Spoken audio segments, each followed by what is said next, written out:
Toby, I'm sure you and the squad will want to really respond after that Bulls defeat.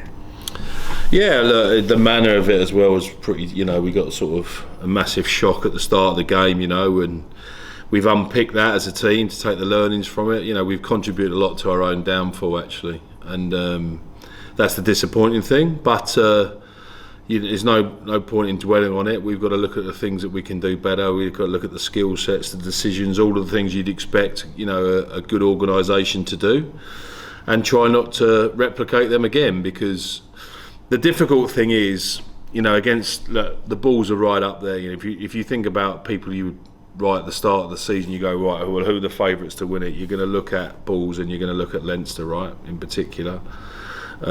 Stormers maybe.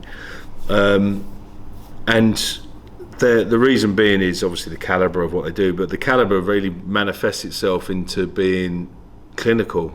If you look at our performances, we've not been as clinical as we'd like, and we've paid a price for it, in this game as well, because everyone will talk about the cards and whatever, but we can't legislate for that. But what we can legislate for is being clinical once they've got them. So we're disappointed we didn't get anything out of the game, and with the time allowed, we probably should have. If I'm honest, I think we should have won the game with those opportunities. However, but there was a massive amount of frustration, which shows the care of the team, an eagerness to come in on Monday with a positive attitude despite all the disappointment, and learn what we can do better. And that's the process that you have to go every week, as boring as it is, but that's the process of improvement that we have to go at. But if you look at, my job is to help pave that way and create an environment for that to happen, but also, not to, put paper over the cracks. And, we need to get considering we've got a considerable injury list, and I know you'll ask me about that a little bit later on, and unavailability, but ultimately we still had opportunities and we've contributed to our own downfall. So we need to be better, and we're trying to maintain better standards and keep ourselves accountable to those standards, but it's difficult. And as I said, if you look at our block, we knew it would be a tough block. We took a lot of injuries into this year, but we knew the first block was going to be tough. You've got a Welsh derby, to kick off with, and then you've got 2 South African teams and 2 Irish teams away. So, no one's going to write that down as, I would love those as my first 5 games. So, that's the difficult, but that's the reality of it. But it's no different to where we were last year, and in fact we've got one more point after games that we had last year. So look, I understand why people will say what they say, and look, well, the big thing is not necessarily the outcomes, of course it is, but it is actually the manner of the outcomes which have been in our control. Sometimes you get beaten by a good side, and look, we played good sides. I'm not undervaluing what they've done, but if I look at the nature of, we had a lot more control of some of these outcomes than the viewing would suggest, rather than just the outcome. And with that clinical edge, with that more accuracy, you don't feel you're far away from being competitive and taking on anyone? Well, any coach would be really disappointed if you're not creating opportunity, but any coach would be really disappointed if he was shooting yourself in the foot as well. So there's a yin and a yang to that, but we're creating enough in order to look better than what we do, or on the scoreboard look better than what we do. And we've had an ever-increasing try profile over the last 3 years, etc. So, look, I think there's a capability element to this. There's a cohesion element to this. We're only 4 games in, so let's not get carried away. You mentioned the injuries. I mean, how critical would you describe it? Is it a threadbare squad at the moment? Well, if I look at the unavailabilities for this week, so Reece Henry, Darry Lake, Tom Botha, Hugh Sutton, Rhys Davis, Adam Beard, James Fender, James Ratty, Will Griff, Harry Deeves, Tristan Davis, Morgan Morse, Jack Morgan, Ryan Combier, Kieran Williams, Owen Watkin, Phil Coccacina, Yestin Hopkins. I'd say that was a pretty comprehensive list, not just in number but in quality. So from that point of view, it provides the opportunity for other people to put their hands up, but we'll do our best to find a way, like we always do, and we won't be lacking in effort, that's for sure. Have you ever known it to be this difficult a situation? The difficult thing is I've had different numbers, or similar numbers. I mean, I'm guessing roughly around sort of 55-60%, which is horrific, fit, which is, but it's always going to be with depleting wage caps and smaller squad numbers. It's always going to be difficult if you get injuries in the same place or unavailabilities in the same place. And we've got a lot of people in similar positions, which makes it very, very challenging. I mean, we've talked about this before. I'm sure that's the reality for you and all the Welsh regions, isn't it, when it comes to the finances and then dealing with those sorts of injury numbers?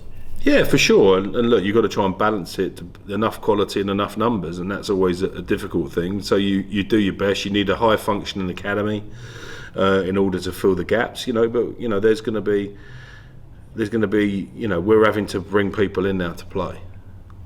And that's not necessarily the right thing to do, but needs must, as I said, and we'll do our best to find the way we can. And aside from that, of course, going to Ravenhill brings its own challenges. Of course, one of the great atmospheres in rugby, especially on a Friday night, for sure. Yeah, I think the atmosphere is great. They're a very good team. Very committed, especially on night games. It's a hell of an atmosphere, and they get behind their team, which is awesome, and awesome to be a part of. But yeah, it's a tough gig, but we've got some good players still, and we've got some experienced players, and we've got some young players that we're full of excitement, and all we can do is be the best that we can be, and we'll see if that's good enough.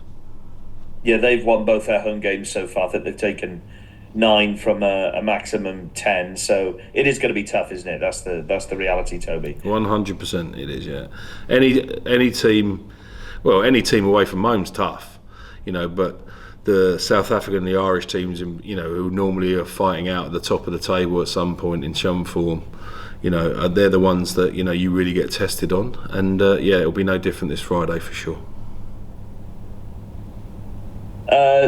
Adam Beard has been linked, I'm sure you've seen, with Montpellier. Are you in a position to say if that is happening or not, if talks have taken place, if there has been any contact with Adam? I'm not in a position to say. I saw the report. If everyone knows that Adam Beard's an absolute quality operator, and been influential for me in my time here. He's a brilliant leader, brilliant line out forward. Prepares the team, good leader. So I'm not surprised that he generates interest. As you said, the challenge is always to try and keep your best players. Yeah, how much of a blow would it be if Adam was to go? He hasn't gone yet. For the region, I mean, I know aside from your future going forward, I mean, because obviously you're not going to be in next year, but Did I tell you I was the head coach at Montpellier? Did I tell you? No, I'm joking. No, it's he's given us an exclusive, so yeah, you heard it here last, exactly. No, he's part of the fixture and fittings around there for sure. But I know conversations are going on our side. I'm not privy to them, as you say. It's sort of beyond my tenure, as it were. So from that point of view, I know that we're very keen to keep him around, and I'm not envisaging that changing too much. And it's the same for all of the Ospreys' best players going forward. Even beyond next season, in your time here, Jack Morgan, Dewi Lake, these kind of guys are so pivotal, aren't they? To it's the challenge for all. It's a challenge for all the Welsh regions, right? Trying to keep your best players. As I said, it's that quantity versus quality number. You need a certain amount of quantity to prepare well, train well, academy well. All of those and levels of expenditure and resources that requires to produce good players and help players develop, and enough quality to be able to compete with the very best. We obviously muscled into the top 8 last year for the first time, and made progress in Europe again and won European knockout games. So we've probably got that balance right. But what you can't legislate for is, it's not necessarily your Adam Beards, it's the other people you've got around them, and if you haven't got that quality around them, or a lack of quality or a lack of numbers around them, Why do we love rugby? We love rugby because it's such a team game, and there's 15 of you that do what they have to do, and one individual doesn't make it. But the more quality you've got in each position, the better your chances for sure. Toby, thanks very much. Good luck for Friday. Thank you very much. Cheers. Hi Toby, just picking up on that long list of injured players you gave, which, as you said, is quite comprehensive. Did I hear you right with the percentage? Did you say 50% of your squad are currently not fit? No, not 50. No, I said I think we're running around. It depends on what metric you use, and for example, if you include academy players in it, because they all fit into different brackets, right? So you have senior players, academy players, transition players, and we coach a lot of ours together. So we are probably about 60% fit as a group. Right. So that would be the injured players. 40%. Amount to about 40%. Yeah. Yeah. How does that is that a metric that's going up season by season? The average is 22. Yeah, I thought it was a lot lower than that. No. So what's happening? Collision basically, and this is the hidden stuff around not having bigger squads. I remember speaking to Jay White. He's got a squad of like 62 or something like that. We've got like 36. Yeah. And look, you have to legislate for international players away and bits and pieces. It's a different metric, a different dynamic, of course, because they play in international windows and we don't. So a little bit more than we do. So those things are difficult to balance out. But we, as I said, everyone is doing that sort of quantity quality balance, but if you get injuries in the same position, then you're going to struggle for sure. Right. Sorry, I didn't answer your question well enough. The other side of it is, if you've got smaller numbers, you put more load through the same people. Yeah. So it's not just a injury unavailable. You're putting lots more minutes, into the same people, because you have a reliance on them. So that doesn't allow you to freshen people up quite as much as you'd like, or manipulate their time to be optimal sometimes. Yeah. Does that mean you're playing young players who perhaps are not quite ready for that load, as you put it? I think our job is to make them ready for the load. I don't think, I'm not going to put a player out there I don't think is physically, is not physically able to be out there. You think about young front rowers as a great example. You're never going to put some of those out there because it's just because you need a number. You go with one less and go uncontestable scrums for sure. So you have a duty of care as a coach to make sure that's not happening. But in relation to where it does manifest itself sometimes is, you probably want to be able to put people in, let them recover, for a couple of weeks, then take them out or get them ready. We obviously use the Super Rugby stuff. We've got youngsters playing out, and that's the bridge, if you like, into the URC teams and bits and pieces. But sometimes those things get accelerated, and that's not perfect, but it's not a perfect world that we're operating in. But you're always going to put the health and safety of the player first. Right. Because the spin, I suppose, that the Welsh Rugby Union put on that situation when a lot of players left and numbers went down, was that this would create opportunities for young players. I think it does create opportunity, but it's how ready they are for that opportunity. It definitely creates opportunity, and that's different in every single scenario. Every single context is different. If you're talking about your second choice, number 6 compared to your fourth choice, it's a different conversation. So it's a very it's a dangerous thing to just give it one broad brushstroke across it to go, oh, it's this or it's that. It's all contextual driven, as you'd imagine. Right. There's a Wales squad announced on Monday next week. Are you expecting a big representation? With that injury list, not as many as I would normally get. I think there's going to be a bit.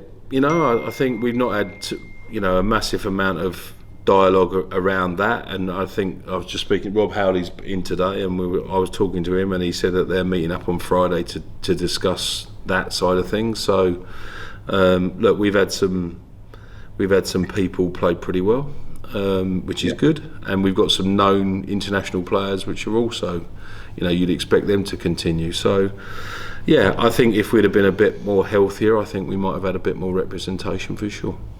Right. Do you foresee a bit of freshness in that squad, perhaps? I don't know. I'm not picking it. I'm not. Right. To be fair, I mean, bar the Dragons in week 1, which is all pre-season, I've not watched, the other regions in that way. I've obviously been interested in what I'm not. When you watch a player or you watch players, it's a different scenario because you're looking to select them for your team. It's a bit like any form of recruitment. So, look, I understand that there's been some good form players in other regions, and what you want is healthy competition to get the best people. Yeah, and you made the point that the South African teams play through their international calendar. Have we got that situation right? Is it right that you kind of have a month of downtime through November? Yeah, I think with the numbers you got, absolutely, you need recovery time for sure, and development time. Those young players you talk about, that's the windows we use to try and get them further down the track. The difference is with South Africa, they've just got such a volume of players. Everyone talks about budgets, and it's not just about budgets, it's actually about feet, boots on the ground, as it were. So they have, the cost of living is different, so comparing budgets not always the right metric to use, but actually the metric is squad depth and squad quality and squad numbers. We go over, to give you an example, we go over and obviously started Stellenbosch, and Paul Roos, the school there, is a massive rugby players school where Tommy Botha went, and we're there on a Wednesday and you see over 500 children playing rugby on one day between two schools. That's that's just probability. Even with average coaching, that's probability. So from that point of view, I think we just have to, from ourselves, we have to find out what the Welsh way is and what works for the Welsh way, and all part of these agreements that are being sort of drawn up now are obviously measures to try and get to that. Yeah. Just lastly, Toby, you mentioned that Rob Howley's in today. Can you give us a bit of an insight as to how that relationship looks at the moment between the regional coaches and the national coaches? Is it good? Is it bad? Is it getting better? Well, they've definitely been in more. I think Rob was in, and Jonathan Humphreys and Alex King were in on Monday, and Mike Forshaw was in prior to that. So they're certainly around, and I know they're having discussions with our coaches, on a regular basis and discussing players. So that can only be a good thing.